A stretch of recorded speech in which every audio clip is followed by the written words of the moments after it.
Hey y'all, it's Layla, and today we're going to be making this 18 by 18 by 24 bioactive tank. The first thing I'm doing is making the foam background. I actually did this like months ago when I still lived in Louisiana, and I just never finished setting it up because I was waiting until we moved, and it was just a whole ordeal. So this tank has taken quite a long time to make just because I kept taking breaks from making it. Anyway, I just used this spray foam and add cork and this little glass bowl for a water feature that you'll see later, and a few plastic plant pots so I can have plants hanging inside the background when it's done. As you see here, I also sprayed some spray foam on the sides of the tank too to create more depth and volume. Instead of just having it be on the back, this makes it look more 3D versus just having it flat. Here I just decided to add another plant pot, so I'm just sticking that in, and then I'm going to let it cure and come back the next day to add silicone. Here you see me carving away at the foam because you don't want to leave any bits glossy because then the silicone won't stick. This is where I made my first mistake. I learned very quickly that this type of knife did not work at all. The better knife to use I found was a steak knife. It really cut way easier and made the process a whole lot more enjoyable. Once it is all carved, I turned it on the side so I could start adding silicone. And this is where I made my second mistake. I decided to add silicone all over it before adding the dirt, thinking that this would help save time, but in the long run it did not. Although the silicone dries very slowly, it only remains tacky for the first little bit. So you want to do this in very small portions, doing tiny little chunks, adding the dirt, doing the next chunk, adding more dirt, doing the next chunk, adding more dirt, versus doing the whole thing, because by the time you get the whole thing covered in silicone, it's not sticky enough to hold onto the dirt, and you have to do it over and over again. Your hands definitely get very dirty and covered in silicone, so I highly suggest wearing gloves unless you want your hands to be brown for the next week. Here you see I added all the dirt at the same time and pressed it down. Definitely suggest doing this in smaller parts like I said earlier, because as you see once I stood it up the next day, most of the dirt did not stick and I was just left with this brown color throughout, which was the silicone. But since I used brown silicone, I honestly didn't really mind the fact that not very much dirt sticked because it still looked pretty natural. So I just decided instead of redoing the whole thing and adding more silicone and more dirt, that I was just going to take this jungle moss that I had and shove it in most of the cracks. I also added this fogger into the glass bowl I put at the top, and I really like the way it looks. I'll show you more clips of it running later. I purposely put it in the top right corner, right under where the cable output is, so that would be easy to add water into it.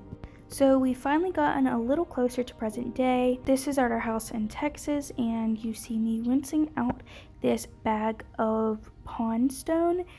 I decided to try this method out as a drainage layer to save some money.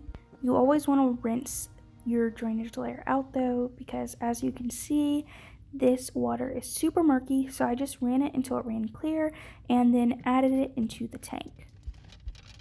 You want your drainage layer to be around 2 inches thick, so I had to do a few buckets full.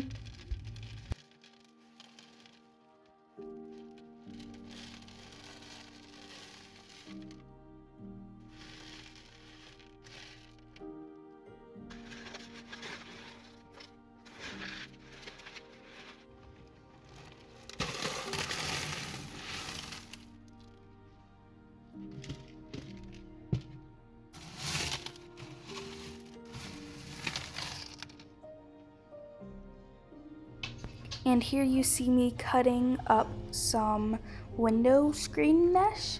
I got this huge roll of it off of Amazon for like $8, so it's super cheap, and I'm going to be able to use this for quite a few enclosures. You don't need it to be exact, you just want it to be a little bit bigger on all sides than the inside of your tank so that you can hopefully stop any substrate from going into the drainage layer. Here I'm just adding it to the tank and making sure it fits how I want it to. I added a rock to each corner to keep it down. I attempted to make my own tropical substrate mix for this.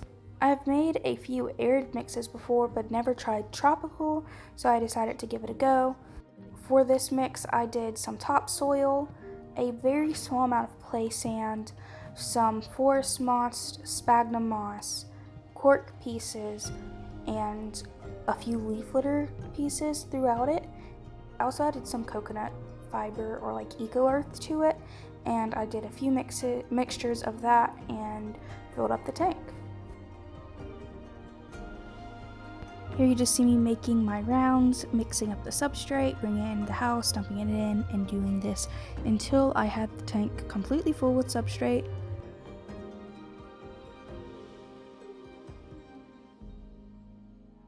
Here I'm just rinsing out the roots of all the plants. The soil that they come in can sometimes have harmful chemicals on them, so just make sure you give them a good rinse before adding them to the tank. And here is the almost finished product.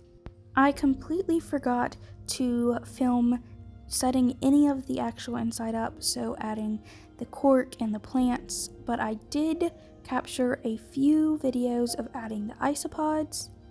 Here you see me trying to show you some dwarf white isopods, and then I just moved some of the moss out of the way and dumped them in. I decided to leave all the stuff from their container in there, like the few pieces of leaf and carrot that they had already had, just to give them a little kickstart. I also added a little colony of springtails. Springtails are really great at eating any mold blooms that happen in the first little while and helping to clean up any animal waste. As you can see, they are very tiny. My camera can barely pick them up. So yeah, that's the finished product. All it needs now is the inhabitants, which are going to be 2 dart frogs and 3 mourning geckos. I haven't got the dart frogs yet, but I already have the 3 mourning geckos growing out in a huge glass jar that I made a video of me doing last week, so go ahead and check that out if you want to see that. Anyway, thanks for watching. Bye.